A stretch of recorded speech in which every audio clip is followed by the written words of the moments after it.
Tuan-puan, ada beberapa hal yang berlaku dalam seminggu dua ni, dia bagi kesan yang kuat kat Ustazah. Orang anak yang baru meninggal, setelah kematian dia beberapa hari lepas, Ustazah percaya tuan-puan. Ustazah percaya. Sebab apa?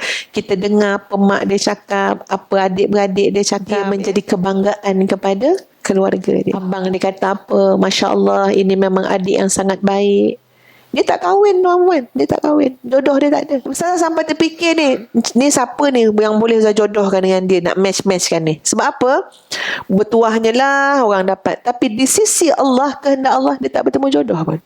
Tapi membanggakan tak keluarga? Ya, abang dia kata, Masya Allah, anak adik yang solehah, anak yang solehah. Hidup dia dengan Quran. Memang hebat dia orang hidup dengan Quran ni tuan-puan ya.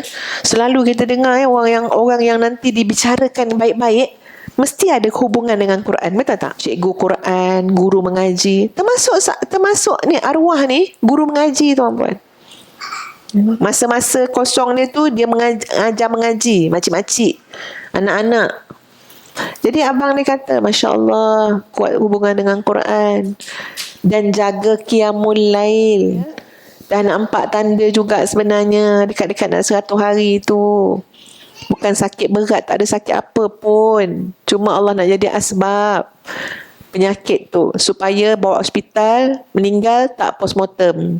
Kalau orang muda meninggal kat rumah ya, tak ada penyakit, nanti kena postmortem juga. Sebenarnya hidup ni sederhana. Yang diberatkan tu impian dunia.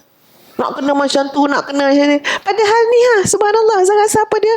Ya Allah, Allah tunjuk lembaran ni sebuah kehidupan. Apa dia? Bukan nak apa, mengejar harta benda, siapa tak terketuan harah. Bukan. Yang penting apa dia? Ni jadi hamba Allah yang sebenar.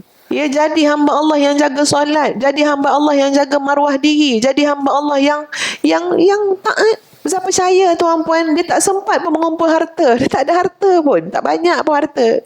Saya kenal dia. Jadi subhanallah, benda ni inilah bimbingan yang kita nak berikan kepada keluarga kita. Sebab apa? Keluarga kita boleh salah faham. Anak kita berpotensi salah faham dengan kehidupan. Sebab apa? Sebab yang dia nampak ni lain. Yang dia nampak dalam medsos ni, seolah-olah hidup ni kena ada kemewahan. Betul tak tuan-puan ya? Nak kejar tu, nak kejar ni ya.